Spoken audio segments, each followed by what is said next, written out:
Okay, so we are now live.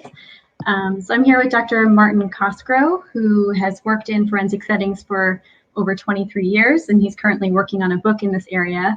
He's going to do his best to condense a lot of material into 45 minutes so that we can leave 15 minutes at the end for Q&A. And he has also been a longtime member of ISPS. So I will let you take it away. All right, Jenna, thanks. And for anybody else that's logged in, thanks for joining in. I hope what I have to say today is relevant to you and your experience. It's a little frustrating for me, as I'm well sure it is for you, to not be able to do this in person. I always like to start these talks by polling the audience to see who's actually working in this field, and basically get a feel for who I'm talking to. But since I can't do that, I'll assume some of you work in the field, others are just curious. But either way, I hope what I have to say is useful to you when you do your work. So the title, Dealing Effectively with Trauma in Correctional Settings. First of all, a lot of people would suggest that you can't deal very effectively with trauma in correctional settings because it's such a traumatizing setting. It is both a positive and negative, the setting in prison. And you may say, how in the heck could a prison setting be a positive impact on therapy? And I'm going to explain that. But let's talk first about the obvious negatives. Most prison settings, there's this notion that inmates got nothing coming. They're harsh environments. They don't tend to lend themselves to people letting down their guard, being honest, being in touch with their emotions and things like that. I had the good fortune of working in a prison that was known to be, for the most part, the safest in the state. This was out in California. So a lot of the negative stuff, the hardcore negative stuff, didn't apply there. But people had come from those environments, so I still had to be mindful of how a harsh prison environment tends to keep people from opening up, which is what we need to see if therapy is going to be optimal. One of the ways I learned to do that when I first saw somebody would just, because they would come in basically as a new arrival, we call them, in an intake program, and I would just ask them where they came from. And as soon as they told me, I would be familiar with that prison, and we would talk a little bit about the differences between where they had been and where they were currently housed. And that was a good way to make a transition from usually a much harsher prison environment to our facility.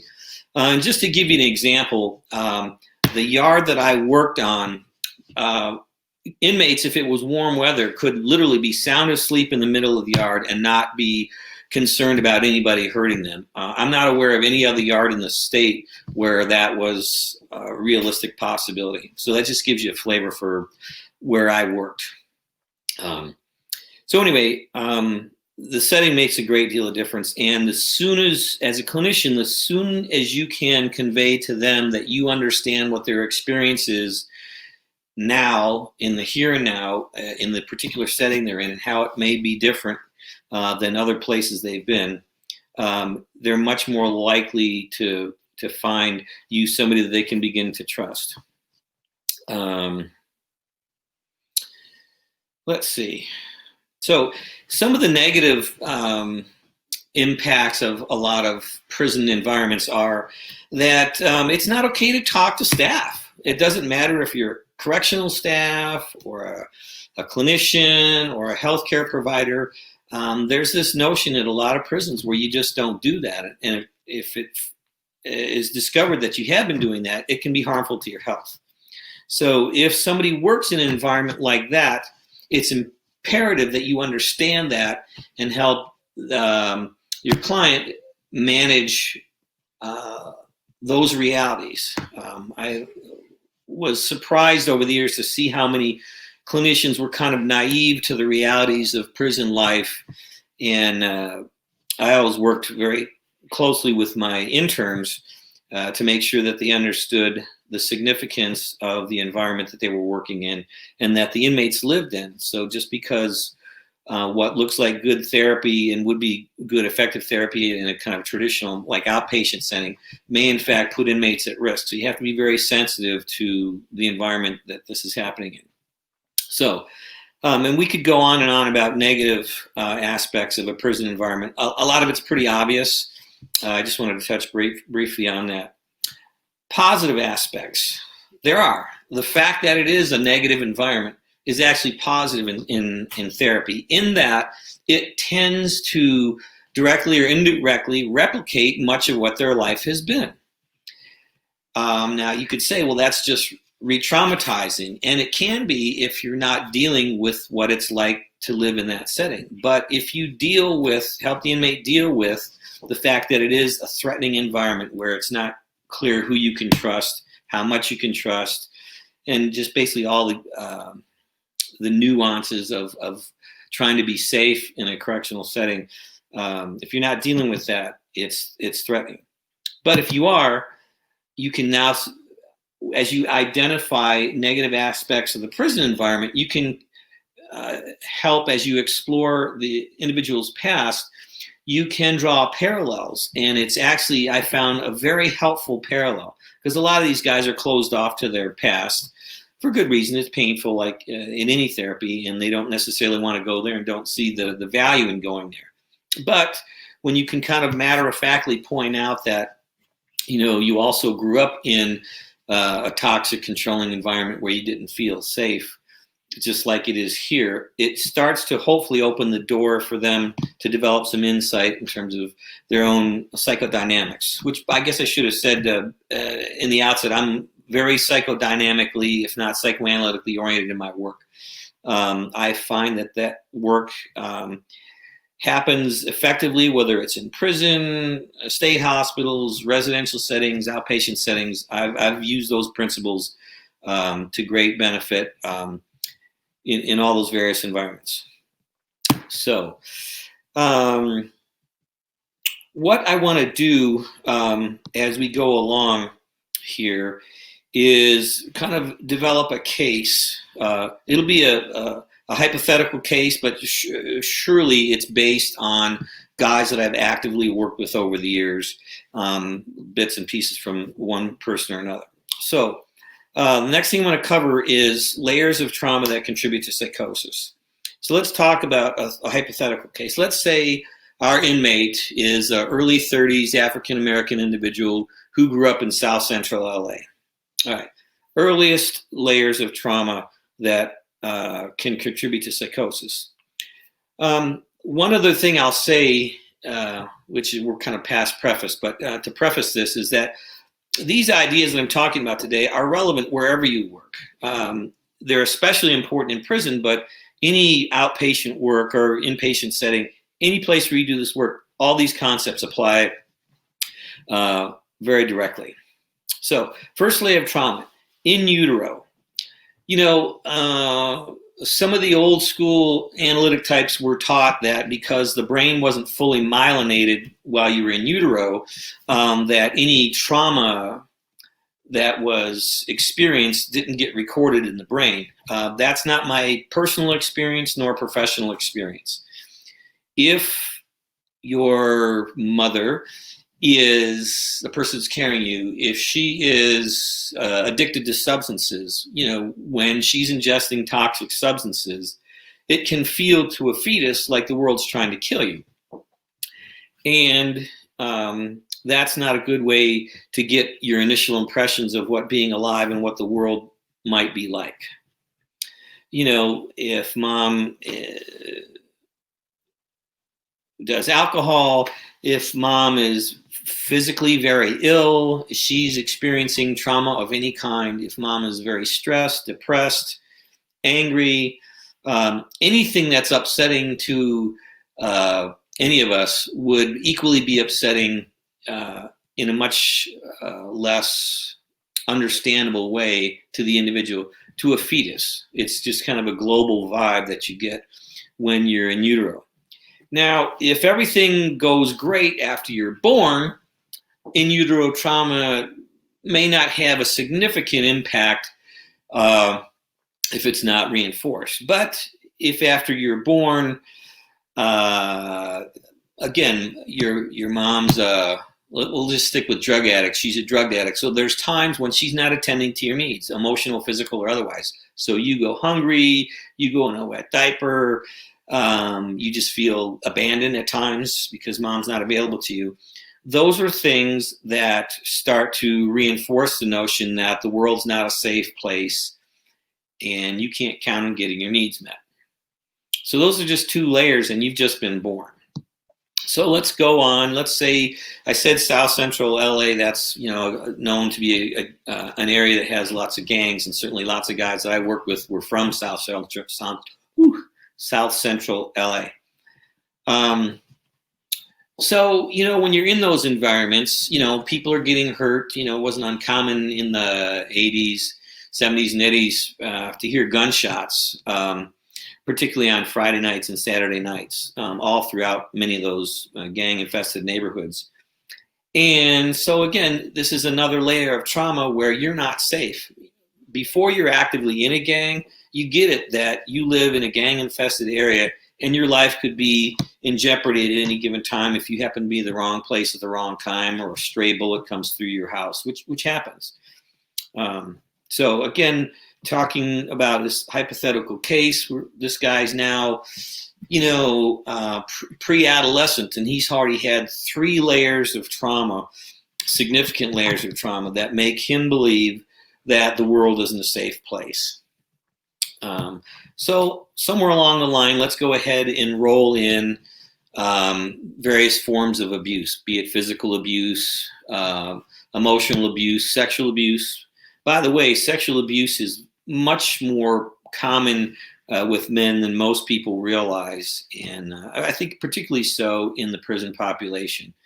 I don't have statistics on that in front of me, but my experience was probably at least about a third of the guys that I was working with sooner or later ended up discussing some kind of a sexual trauma early in life. Okay, so now this hypothetical case, as we're kind of layering up these traumas, now he's adolescent. He's not been able to stay away from the gangs. It's kind of just what you do in these neighborhoods. So now he's a gang member. So now he's actively participating in violence and may actively be on the receiving end of violence targeting him if he's a known gang member. I had guys that had fellow gang members die in their arms, which was very traumatic for them. So, we're at adolescence. There's 4 layers of trauma, so you stay involved in a gang, you become a young adult, you're still involved in criminal activity, and you get to prison. And to maintain your safety, or the illusion of safety anyway, in maybe like a hardcore prison, you connect up with the prison gangs, which parallel the street gangs. And again, so most prisons, that is going to be a situation that involves you in violence, either directly involving you either on the giving or receiving end, certainly observing violence. So that's another layer of trauma. And you're also likely to see in most prison settings violence from staff directed at inmates. That's the sad truth of most prison settings that I'm familiar with. Some much less so than others, but it's very prevalent, and anybody working in these environments needs to appreciate that that's the reality that these guys live in. So we've got all these layers of trauma now. So, and all of them suggest that you're not safe, you don't know who to trust, and that life may not feel worth living. All things we know that make psychosis more likely. Bertram Karen, a mentor of mine, coined the term back in the late 70s, early 80s of chronic terror syndrome to describe what he felt like was the underlying emotional experience of most people that struggle with chronic psychosis. And I find that still a very apt and relevant description today. So with these kinds of layers of trauma, multiple as they are, it's no surprise that many of these people are paranoid for good reason. That's being in touch with reality. Anybody, had they lived the life of that individual with all those threatening layers of trauma leading to terror, would not know who to trust and would feel threatened a big portion of the time. Simply recognizing those layers as they surface in treatment and validating the reality of them is a very potent approach in working with these guys. It's probably the first time in their life anybody's ever validated their experience. It's likely to make sense to them.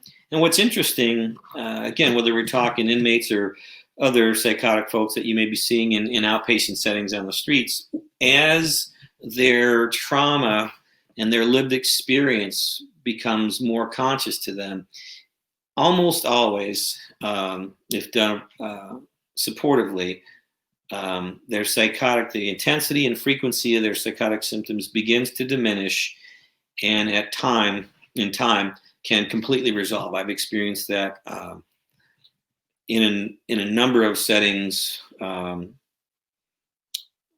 often enough for me to believe completely that people can and do recover. Sometimes on their own, sometimes with the help of a good clinician. But understanding these layers of trauma is a critical step in that. So in the process of helping these people, it's not just guys, obviously, develop a therapeutic alliance, trust is involved. And as it's easy to imagine, trusting anybody in a correctional setting is a challenge. And one little trick I used once and found it very helpful, and then became part of a standard thing I would do when I felt like it was beneficial to the person I was working with, and when it was clear they weren't trusting me or the process, I would ask, who do you trust the most? And I've even done this in group settings. And I always try to pick somebody, particularly in a group setting, that I think can handle the question and the process of answering the question. But so I'd ask this somebody, who do you trust the most? And inevitably the answer is mom. I say, really? I don't believe that. And they kind of get, who are you to, don't be dissing my mom. But what I say is, look, if you needed any kind of a brain surgery, would you have your mom do it? And no, of course not. Okay, so you don't trust her completely. And what I'm trying to do in doing that is to help these guys break down trust into various components or areas where you can or can't trust, to help them be able to approach trust as more than just an all or nothing kind of phenomenon. And I would go on for them. It sounds like you probably trust your cellmate to not hurt you while you're in there. And I would only say that if I felt that was the case. And they say, well, yeah. So trust is situational dependent. Well, yeah, okay. And what I'm doing, again, is paving the way for them to see how they might be able to start trusting. It's like, will you trust me enough to tell me some of these things? It's like, yeah, but you don't trust me completely because you don't know me that well. And they say, yeah, okay. And it really, understanding how trust works and that you can trust different people in different ways, in different settings about different things, makes it something that they can contemplate as opposed to, I just can't trust. But I would always tell them also, it's of course you don't trust. Your life has made it clear to you that there's no reason to trust anyone. And in fact, you shouldn't trust me unless what I say is helpful to you. And if it is helpful, then make good use of it. So what are some of the other factors that influence trust? Well, part of trust when it comes to trusting your therapist is if you explain things or predict things or tell them things about themselves, if it ultimately comes true and it makes sense and is accurate, they're much more likely to begin to trust you. But again, I think it's important that we offer them the option to trust us or not, and probably only trust us until it makes sense and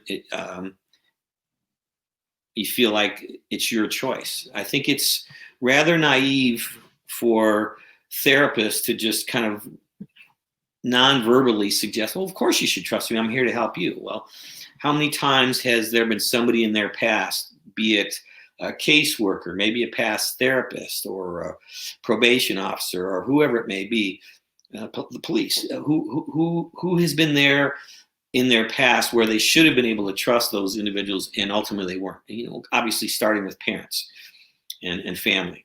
So letting them know that you understand how tentative trust can be. And I like to use the word vulnerable because there is a huge sense of vulnerability for all of us when we begin to trust. But it's particularly more vulnerable if you've had good reason not to trust people in your life. And most of these people have had very good reason not to trust people. One of the important ways to develop trust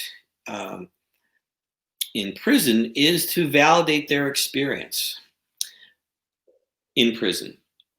So a classic example would be when an inmate happens to live on a tier where the correctional officer is pretty negative towards the inmates. And, and I used to hear that stuff all the time. That's just part of prison life. And without picking sides, because that's a double-edged sword and it's not really appropriate, when they would describe this particular custody officer, which it wasn't just one, it was many of them fit this category, I would just kind of smile and say, that's not the first time I've heard that. And they understand that I can't choose sides, but it's meaningful to them to have their experience of being mistreated validated. It's like they don't have to experience trauma and just bury it like they did growing up. They can deal with trauma in the here and now as it occurs. And that's helpful. It's a way for them to start to have their ego. I don't mean the full of yourself ego, but ego in terms of the psychodynamic part of themselves that deals with reality. It develops ego strength anytime you deal with reality. And these are individuals that obviously have feared reality, have tried to avoid it, and certainly never wanted to confront their emotions around it. So let's see. And that also starts, validating their reality in prison also starts, when I first met these guys, when I would just say, where have you been? How was it there? How is it different here? One of the things I'll just tell you about the setting I worked in.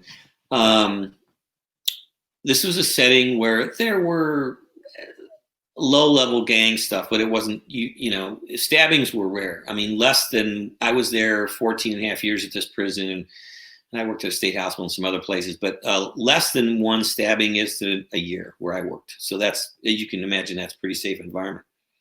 But I remember one guy who had been on one of the most violent prison yards in the state came to our place, and he was just paranoid because there were, black guys talking to white guys and, mixed races playing basketball and exercising together and eating together. And that just, it literally blew his mind. He didn't know what to make of that, because any one of those things would be enough to get somebody hurt, if not killed, in a violent prison environment. So it took him a long time to relax and trust that the yard he was currently on was a much safer place than he had ever been before. Let's see how we do on time. Okay.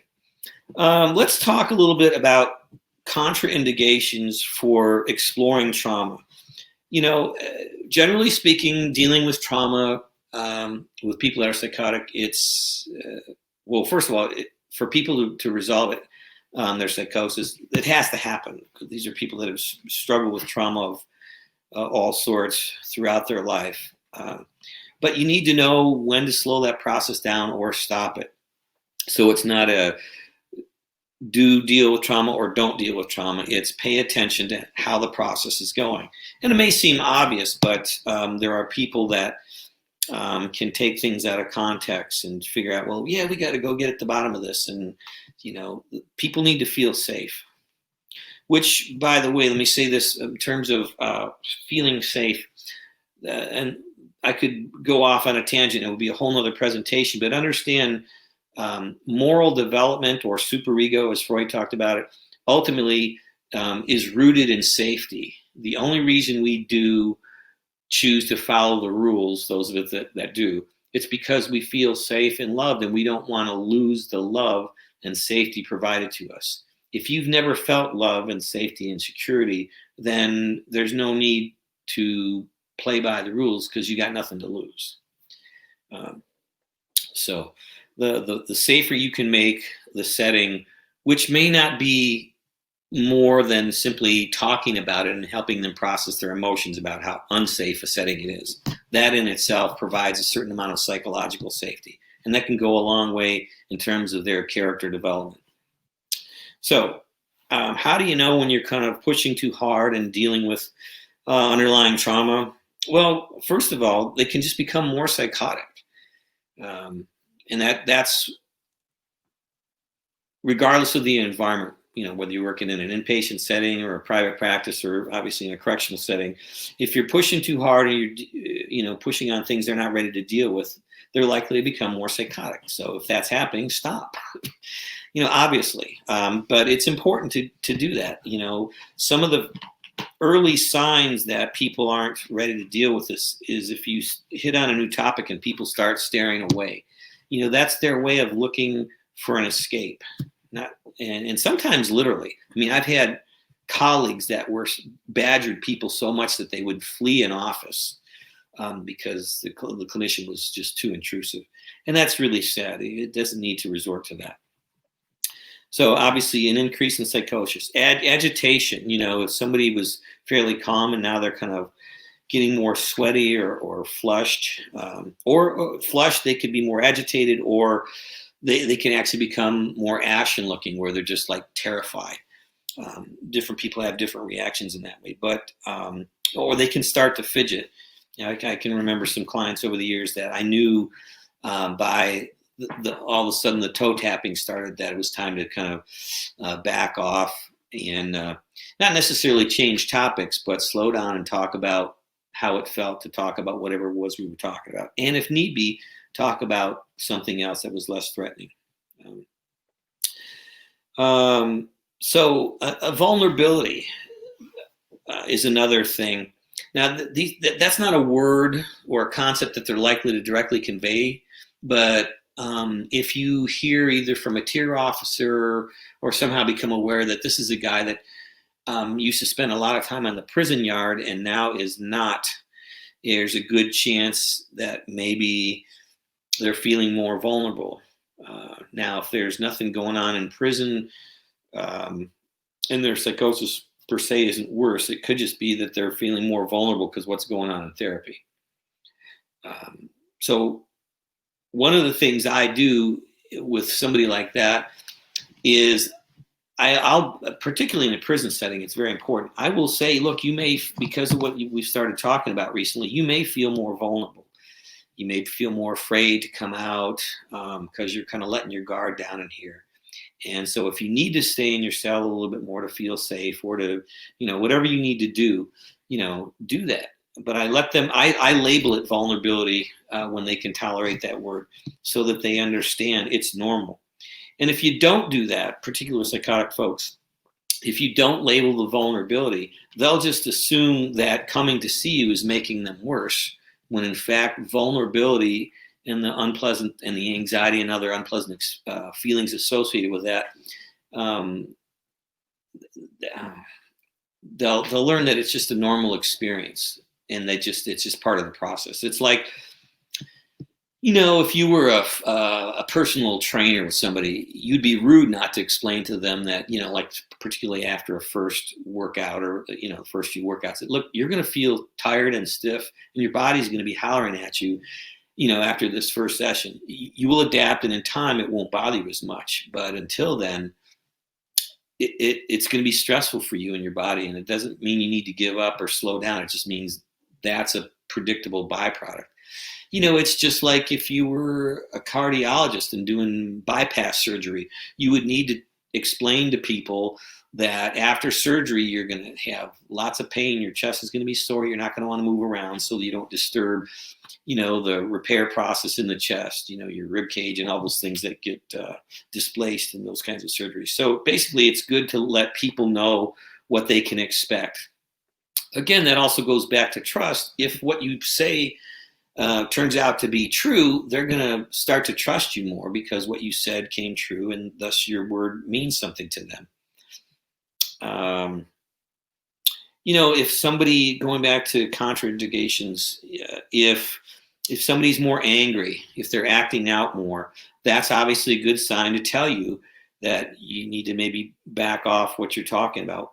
But at a minimum, talk about what it's like to talk about this, because you don't want to just kind of emotionally push somebody into a place that just because you as the clinician think they need to go and can go doesn't mean they feel that way. So that's the dialogue. And I've seen cases where people push too hard. In fact, myself, as an early clinician, before I got licensed in an early career for a while, I was way too gung-ho about getting to the underlying stuff.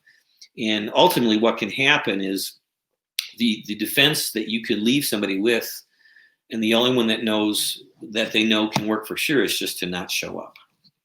So sometimes when people are missing sessions, whether it's, in an outpatient setting or inpatient setting, it's because it may be that you're pushing too darn hard and you need to respect the impact that your work is having on them. But again, that's a level of personal concern that they're likely to have never experienced before. And so if you can offer that to them, it's a great way to teach them that human relationships don't have to be destructive as they've probably oftentimes assumed they are. And let's face it, it's just nice to be on the receiving end of kindness and support. Never gets old for me. Let's see. This is I know we're going to get to questions, but this is the time where if this was in person, I'd be asking for questions now, but I'll be patient. We'll get there.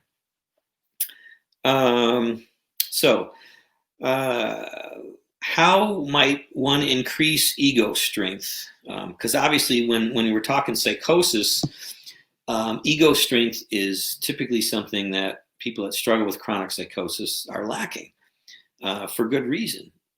Ego strength is our ability to deal with reality. And if we're talking layers of trauma enough for it to be considered terrifying, nobody in their right mind wants to deal with those kinds of emotions. Overwhelmed, terror, rage, shame. Oftentimes when people are abused in all sorts of kinds of abuse, not just sexual abuse or physical abuse, but all kinds of abuse, they feel ashamed.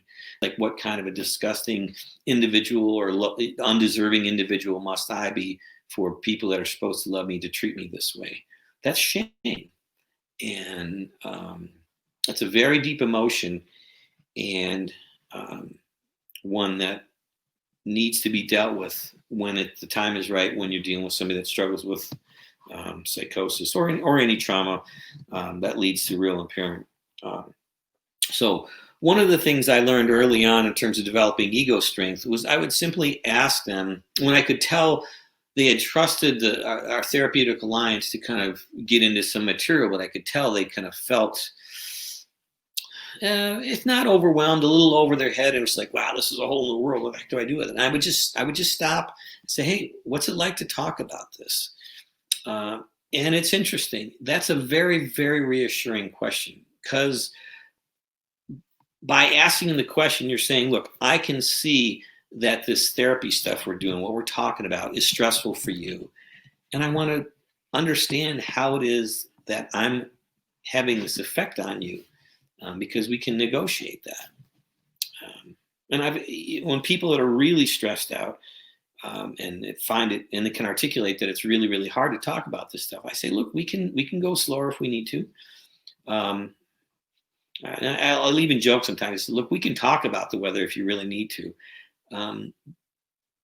because ultimately therapy isn't helpful if you can't tolerate it. And those kinds of things, giving them the control, again, is something that they've rarely had in life, the sense of control, particularly over their inner lives. And so when people feel like they're more in control, no surprise, they are less likely to experience psychotic symptoms or intense psychotic symptoms. So let's see. So again, how to increase ego strength, like I talked about earlier, just dealing with whatever's going on now in their life. You're basically teaching someone how to take care of themselves when you do that. A big part of that now is always talk about whatever's going on in their environment. So if there had been, like, say, I saw somebody on a Monday and over the weekend, there had been some kind of a big fight or, small riot, whatever kind of a thing. Sometimes I wouldn't know about it when I come in. I had a tendency to come Monday mornings to ask what, anything happened over the weekend, just for those reasons. But whether you ask or you come to find out about it, it's good to ask about it, because these guys are affected by it. If there was a long-time inmate that everybody kind of knew and liked, particularly that had committed suicide, I would always ask, aside from whatever they were dealing with, I would always bring that issue up. Because those kinds of stressors can add up and do add up. And so again, basically teaching them kind of good mental hygiene habits about just dealing with the emotional consequences of whatever's going on in their environment. That's a great way to develop more ego strength. Now, we've got about 5 more minutes to go here. What I want to do is touch base again back to the layers of trauma. In the case I kind of created for you, there's obviously multiple very realistic layers of trauma. And what happens with trauma is that like feelings can trigger these layers of trauma from the past. So let's say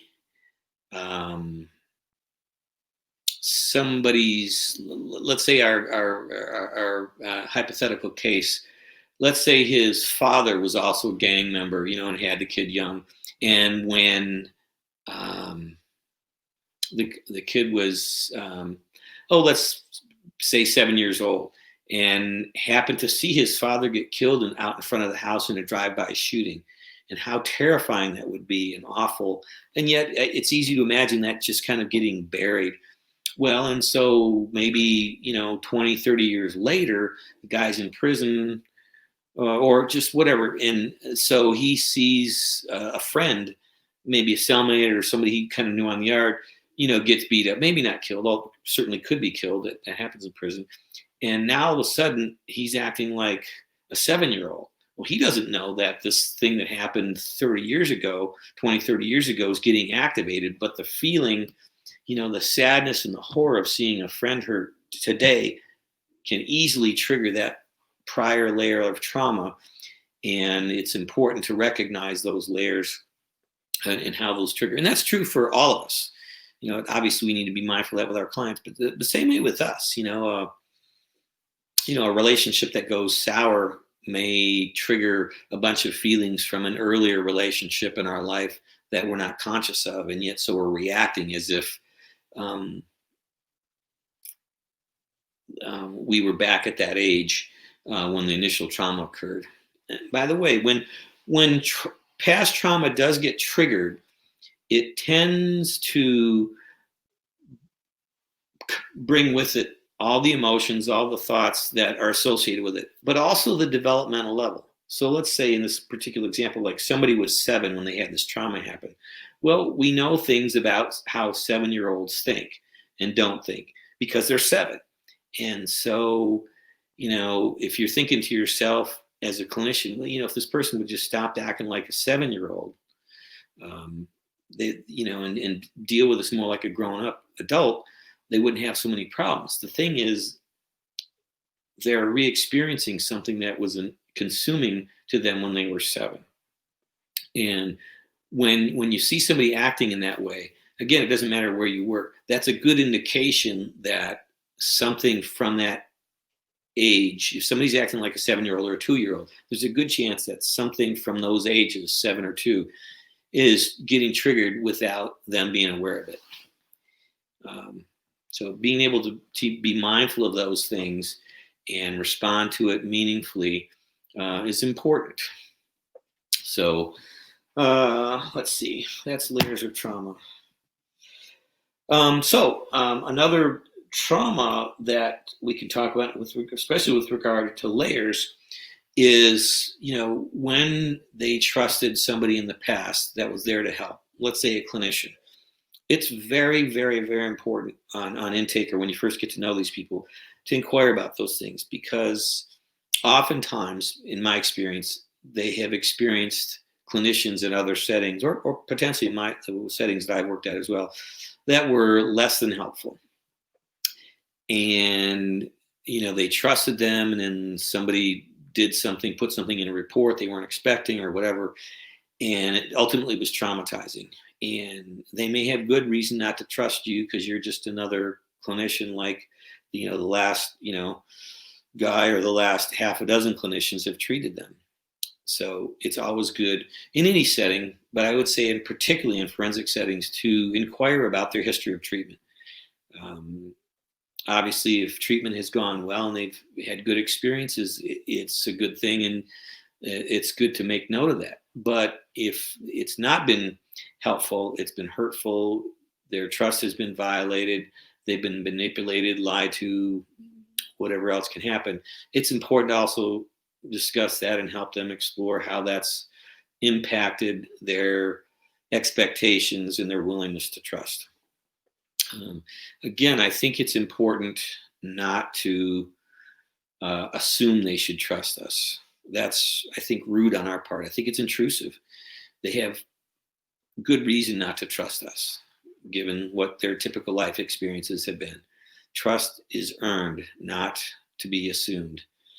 One of the things I'd like to say, and I should have started with this, is I believe that therapy doesn't begin until you bring your heart into the room. And I came up with that phrase working with interns in the prison setting who had a hard time connecting with these guys. And I remember this one young intern, she had pretty good skills, but she just didn't know what to say. This guy was really depressed, I think intermittently suicidal. And she just wasn't, she felt like her hands were tied. Her tongue was tied. She just didn't know what to say to this guy. But I knew she had that ability. So I said to her, if your sister or somebody you loved and cared about, was depressed or suicidal, would you know what to say? Well, yeah. Well, so what's different? He said, well, it's my sister. I know her. I love her. I said, oh, you love her. I said, so guess what? You need to let your heart into the room. I said, you have to have good boundaries, but it's important to let your heart into the room. And I think that's important. And she just looked like I was crazy. But by the end of the year, she understood what I meant. But that's why there isn't more effective treatment in correctional settings, in my opinion, is because clinicians do not let their heart into the room. And I think that's because they have been treated in ways in their own lives where they don't trust people. And if the people you're dealing with have a history of being manipulative, nobody likes to be on the receiving end of that. But I think it's important. That's a whole different discussion about countertransference. But it's important to bring your heart into the room. Our heart, when we listen with our heart as well as our head, I think we have an infinite amount of information on which to be engaged and supportively responsive in a way that's relevant to who it is we're dealing with. Relevance is another thing. For those of you that are young clinicians, I saw a lot of good interns struggle because they were trying to find the right thing to say. And they knew generally what they needed to say, but they were too focused on the right thing. And I used to say to them, just find what's most relevant to the client. And it's being relevant. Being relevant is always right. If you think of rightness as this very small dot, it's easy to miss it. I think relevance is a very large target. It's very easy to hit that.